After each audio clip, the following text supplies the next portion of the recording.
அரை வினாடி என் சிந்தையில் நில்லாத்தான்னு அரை நிமிஷமாக அத்தனை வேலைகளுக்கு நடுவிலையும் அந்த பெண்ணானவளோ வீட்டில் இருப்பவர்களோ அரை வினாடி அவளை உள் இருத்து விட்டால் போரும், அந்த அன்னை நம்மை வந்து வீடு தேடி வந்து அருள் புரிவாள் என்று சொன்னால் மிகையாகாது. இது எத்தனையோ சரித்திரங்கள் நமக்கு சொல்வது. ஜனாபாய் அப்படின்னு ஒரு அம்மா, இந்த ஜனாபாய்ங்கிறவங்க பண்டரிபுரம் அப்படின்னு சொல்லக்கூடிய ஊரு. சின்ன பிள்ளைங்க, 5 வயசு கூட ஆள் அந்த குழந்தைக்கு. 5 வயசு நிரம்பி இருக்கக்கூடிய அந்த பெண் குழந்தை பாண்டுரங்கனை கோவில்ல சென்று தரிசிக்க வேண்டும் என்று ஆசைப்படுகிறாள். ஆனா அவ நாமதேவர்னு சொல்லக்கூடிய மகான் வீட்டுல வேலை பாக்குறான். வேலை செய்யற பெண்ணா இருக்கிறதுனால வேலையை விட்டுட்டு அவளால கோவிலுக்கு போக முடியல. அப்போ அந்த அம்மா மனசுக்குள்ளேயே நினைத்து கொள்கிறாளாம், நான் தான் உன்னை வந்து பார்க்க முடியல, ஆனா உனக்கு பக்கத்து காம்பவுண்ட்ல தானே இருக்கேன், நீ வந்து என்ன பார்க்கலாம் தானே அப்படின்னு ஒரு பாட்டு எழுதினாலாம் அந்த அம்மா. அந்த பாட்டை எழுதினது இறைவனுக்கு தெரிந்து ஜனாபாய்க்காக வீடு தேடி வந்தார் விட்டலன். ஏன்னா அவளுக்கு அவ்வளவு வேலைகள் சூழ்ந்திருக்கு. ஆனால் கூட இல்லத்தில் இருந்தபடியே விட்டலனை மனதில் நினைத்தாள் என்பதினால் இறைவன் எளிமையாக ஓடி வந்து அவளுக்கு தரிசனம் கொடுத்தார். அடுத்து காரைக்கால் அம்மையார் எடுத்துக்கோங்க. காரைக்கால் அம்மையார் என்ன கோவில்ல போயா சிவன் அவருக்கு அனுகிரகம் பண்ணினாங்க? கிடையாது. காரைக்கால் அம்மையார் வீட்டுல அவருடைய கணவன் இந்த பழம் ரொம்ப நல்லா இருக்கே, இன்னொரு பழத்தை எடுத்துட்டு வா அப்படின்னு சொன்ன பொழுது அந்த பழத்தை ஏற்கனவே ஒரு சிவனடியாருக்கு அவர் தந்து விட்டார். அப்படி இருக்கிறப்ப என்ன செய்வது என்று தெரியாமல் வீட்டில இருக்கிற சாமி அறைக்கு சென்றார்கள். பூஜை அறைக்கு சென்று அங்கு சிவபெருமானை அவர் பிரார்த்தனை செய்தார். இந்த மாதிரி சிவனடியாருக்கு நான் பழத்தை கொடுத்துட்டேன், ஆனா இப்ப என்னுடைய கணவர் வந்து கேட்கின்றார், அதனால எனக்கு அருள் புரிய வேண்டும் ஈசனே என்று கேட்ட பொழுது அந்த சிவபெருமான் சாமி அறையில் இருந்தபடி அவளுக்கு ஒரு பழத்தை கொடுத்து அருள் தந்தார். சாமி அறையில செஞ்சாங்க, எங்கயோ கோவில்ல போய் வாங்கிட்டு வரலாம் அந்த அம்மா. அவங்க வீட்டு பூஜை அறையில அந்த பழம் கிடைத்தது. கணவரிடத்துல கொண்டு வந்து நிறுத்தினா அந்த பழத்தை. கணவர் சாப்பிட்டு சொல்றார், நான் முதல்ல சாப்பிட்ட பழத்தை விட இது ருசியா இருக்கேன்னு.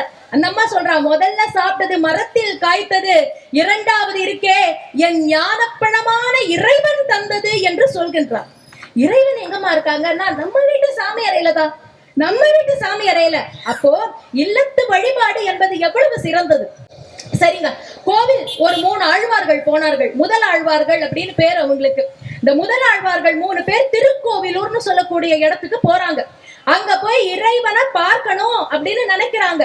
ஆனா இரவு நேரம் மழை கொட்டு கொட்டுன்னு கொட்டுது, இடி மின்னல் சும்மா அப்படி அடிக்குது. அப்ப 3 பேரும் என்ன பண்ணாங்க, இப்ப நம்ம கோவிலுக்கு போக முடியாது, பேசாம இந்த வீட்டுல போய் ஒதுங்கிக்கலாம் அப்படின்னு போய் ஒதுங்குறாங்க ஒரு வீட்டுல. அந்த வீட்டுல ஒதுங்க இடம் எப்படி இருக்கு தெரியுமா? ஒருவர் படுக்க, இருவர் அமர, மூவர் நிற்க. ஒருத்தரார் தான் படுத்துக்கலாம், 2 பேர் உட்காந்துக்கலாம், 3 பேர் நிக்கலாம். அவ்வளவே தாங்க அந்த வீட்டுல இடம் இருக்கு. அந்த நள்ளிரவு நேரத்துல 3 பேரும் உள்ள போய் நின்னாங்க. கும் இருட்டு. அப்போ என்ன செய்யலாம்னு கேட்டப்ப, இங்கிருந்து இறைவனை நாம் வழிபடுவோம், இறைவனை பாடுவோம் என்று பாடுகின்றார்கள். அன்பே தகழியா ஆர்வமே நெய்யாக இன்புருகு சிந்தை இடுதிரியா நன்புருகி ஞான சுடர் விளக்கு ஏற்றினேன் நாரணர்க்கு ஞான தமிழ் புரிந்த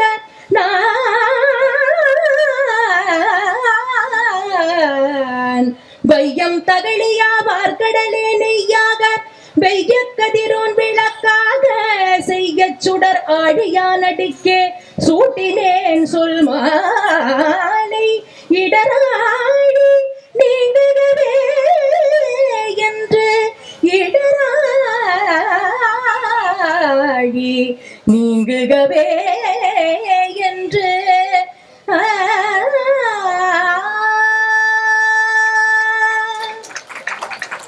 முதலாழ்வார்களுடைய பாசுரம். அவர் சொல்றாரு, 3 பேரும் இங்க இருந்தபடி வழிபடலாம். அப்போ 4ஆவதா ஒருத்தர் வீடு தேடி வந்தாராம். 4ஆவதா ஒருத்தர் வீடு தேடி வந்து இருட்டுல இவங்களை போட்டு அழுத்து அழுத்து அழுத்துன்னு அழுத்திட்டு இருக்காங்க. இவங்களுக்கு புரியல, கண்ணுக்கு தெரிய மாட்டேங்குது. அப்போ முதலாழ்வார் பாடுகின்றார், அன்பே தகழியா ஆர்வமே நெய்யாக. இந்த அன்பு இருக்கே அதுதான் அகல் விளக்கு, ஆர்வம் இருக்கே அதுதான் நெய் என்று சொல்லி அந்த விளக்கை ஏற்றுவோமாக, உள்ளிருந்தபடி விளக்கை ஏற்றுவோம் என்று முதலாழ்வார் பாடினார். அடுத்து இரண்டாவது பேர் என்ன சொன்னாரு? வையம் தகழியா வார்க்கடலே நெய்யாக. வையம்னா இந்த உலகம், உலகம் தான் அகல், வார்க்கடல் சமுத்திரம் இருக்கே அத நெய்யா போட்டு ஒரு விளக்க நான் ஏத்தினேன்னாரு. மூணாவதா என்ன பாடினார் தெரியுமா? திருக்கண்டேன் பொன்மேனி கண்டேன்னார். இவங்க ரெண்டு பேரு விளக்க ஏத்தினாங்க. உள்கிருந்தபடி ஏற்றிய விளக்கில் மூன்றாவதாக நின்ற ஆழ்வாருக்கு நான்காவதாக வந்த இறைவன் கண்ணுக்கு தெரிந்தான். திருக்கண்டேன் பொன்மேனி கண்டேன் என்று பாடுகின்றார். அப்போ இவர்களே கோவிலுக்கு போகணும் நினைத்த போது கூட இறைவன் இவர்கள் இருக்கும் வீடு தேடி வந்து அருள் பாலித்தான் என்று சொன்னால், அப்போ அந்த இல்லத்து வழிபாடுங்கிறது எப்பேற்பட்டது? ஒண்ணும் இல்லைங்க, பெண்கள் பெண்கள் பெண்கள் பெண்கள் தான் பிரச்சனை அப்படின்னு எல்லாம் பேசுறாங்க. நான் சொல்றேங்க, குடும்பத்துல இருந்த பெண்கள், சாமானிய பெண்கள் இல்லத்து வழிபாடை எப்படி வளர்த்திருக்கின்றார்கள், எத்தனை பேருக்கு அருள் பெற செய்திருக்கிறார்கள் அப்படிங்கிறதுக்கு ஒரு 2-3 உதாரணம். ஒண்ணு, ஸ்ரீ ராமகிருஷ்ண பரமஹம்சருடைய மனைவி சாரதாம்பிகை. சாரதாம்மா இருந்தாங்களே, அந்த அம்மா வீட்டுல எல்லா வேலையும் செய்வாங்க. அதே சமயம் யாராவது வந்து உபதேசம் கொடுன்னு கேட்டா கொடுப்பாங்களாம். அந்த அளவுக்கு சித்தி. அவங்க எந்த கோவிலுக்கு போனாங்க? வீட்டில் இருந்தபடியே அத்தனை தவத்தையும் செய்தார்கள், அத்தனை வழிபாடையும் சாரதாம்பாள் செய்தார்கள். அடுத்தாப்புல அந்த சாரதாம்பாவினுடைய மாணவர் யாரு? நம்ம எல்லாருக்கும் தெரியும், வீரத்துறவி விவேகானந்தர். விவேகானந்தருடைய அம்மா புவனேஸ்வரியானவள் சின்ன வயசுல இருந்தே இல்லத்து வழிபாடில் விவேகானந்தரை ஈடுபடுத்தியதினால தான் அவர் ஒரு வீரத்துறவியாக பிற்காலத்தில் மாறி பக்தியை வளர்த்தான்னு சொன்னா மிகையாகாது. அதே விவேகானந்தருக்கு ரொம்ப அழகான ஒரு கதை உண்டுங்க. அவர் சிகாகோ போயிட்டு வந்தாரு, அது எல்லாருக்குமே தெரியும். சிகாகோ போயிட்டு வந்ததுக்கு அப்புறம் ஜெய்ப்பூர் சமஸ்தானத்துல அவருக்கு ஒரு விழா. விழா அப்படின்னு வச்சா கச்சேரி வைக்கிறது ஒரு வழக்கம் இல்லையா? அன்றைய தினம் என்ன நிகழ்வுகள் இருக்கு அப்படின்னு விவேகானந்தர் கேட்டப்ப ஜெய்ப்பூர் மகாராஜா சொல்றார், இந்த ஊர்லயே ரொம்ப ஃபேமஸ் ஒரு அம்மா, அந்த அம்மாவோட கச்சேரி ஏற்பாடு செய்திருக்கோம். விவேகானந்தர் அதுக்கு பதில் சொன்னாரா, 1 மணி நேரமா? எத்தனை நேரம்னா 1 மணி நேரம் கச்சேரி. யார் பாடுறாங்க? அந்த பெண்ணை பற்றி சொன்னார்கள். அந்த பெண் ஒரு தேவதாசி குலத்தை சேர்ந்த பெண், ரொம்ப அழகா பாடுவா, அதனால அவளுடைய கச்சேரியை ஏற்பாடு செய்திருக்கோம்னா. விவேகானந்தருக்கு ரொம்ப கோபம் வந்ததாம். கோபம் வந்த விவேகானந்தர், நான் வரமாட்டேன், அந்த அம்மா பாடினா நான் வரமாட்டேன், அந்த அம்மா பாடக்கூடாதுன்னு போய் சொல்லுங்க அப்படின்னு சொன்னாராம். அப்போ இந்த மன்னன் போய் அந்த பெண்ணிடத்துல சொல்றார், அம்மா நீ பாட வேண்டாம், நீ பாட வேண்டாம், நீ பாடினா விவேகானந்தர் விழாவுக்கு வரமாட்டாராமா, அதனால நீ பாட வேண்டாம், நீ கிளம்பு. அந்த அம்மா ரொம்ப உறுதியா சொன்னா, அது எப்படி நான் போக முடியும், எனக்கு 1 மணி நேரம் டைம் இருக்கு, நான் பாடிட்டு தான் கிளம்புவேன். 1 மணி நேரம் எனக்கு டைம் இருக்கு, நான் பாடுவேன், யார் வந்தா என்ன வராட்டி எனக்கு என்ன, நான் பாடுவேன், 1 மணி நேரம் பாடிட்டு தான் இங்க இருந்து கிளம்புவேன் அப்படின்ட்டு அடுத்த பாடலை அந்த அம்மா பாடுகின்றாளாம். அந்த பாட்டுல ஒரு பெரிய தத்துவத்தை பாடுறா. அது என்ன தத்துவம்னா, ஸ்பர்ஷவேதி கல் அப்படின்னு ஒரு கல் இருக்கு. இந்த ஸ்பர்ஷவேதி கல்லுக்கு என்ன ஸ்பெஷாலிட்டி அப்படின்னா, எதை தொட்டாலும் அது பொன்னாகிவிடும். அந்த கல்லால எதை தொட்டாலும் அது கோல்டா மாறும். அதுதான் அந்த ஸ்பர்ஷவேதி கல்லினுடைய ஒரு பெருமை. அப்போ இந்த அம்மா பாடுறா, கசாப்பு கடையில ஒரு அருவா இருக்கும்ல, கசாப்பு கடையில அரிவாள் இருக்கும். அந்த அரிவாளை பார்க்கும் பொழுதெல்லாம் அதுல ரத்தம் எல்லாம் சதையெல்லாம் அப்படி ஒட்டிட்டு இருக்கிறத பார்க்கும் பொழுது நமக்கு அந்த கசாப்பு கடை அரிவாள் மேல ஏதோ ஒரு அப்படின்னு ஒரு எண்ணம் ஏற்படும். ஆனா அது ஒரு உலோகம். அதே மாதிரி ஒரு உலோகம் தானே இறைவனுடைய விக்கிரகமும் இருக்கின்றது. ஆனால் அந்த விக்கிரகத்தை நம்ம ரசிக்கிறோம், அதே உலோகம் தான், ஆனா அதை ரசிக்கிறோம். மக்களுக்கு வேணா இந்த வித்தியாசம் தெரியலாம், மனிதர்களுக்கு தெரியலாம், ஜீவராசிகளுக்கு தெரியலாம். ஆனா ஸ்பர்ஷவேதிக்கு கசாப்பு கடை அரிவாளும் ஒண்ணுதான், விக்கிரகமும் ஒண்ணுதான். ஏன்னா அதை எதை தொட்டாலும் அது பொன்னாக்கி விடும்.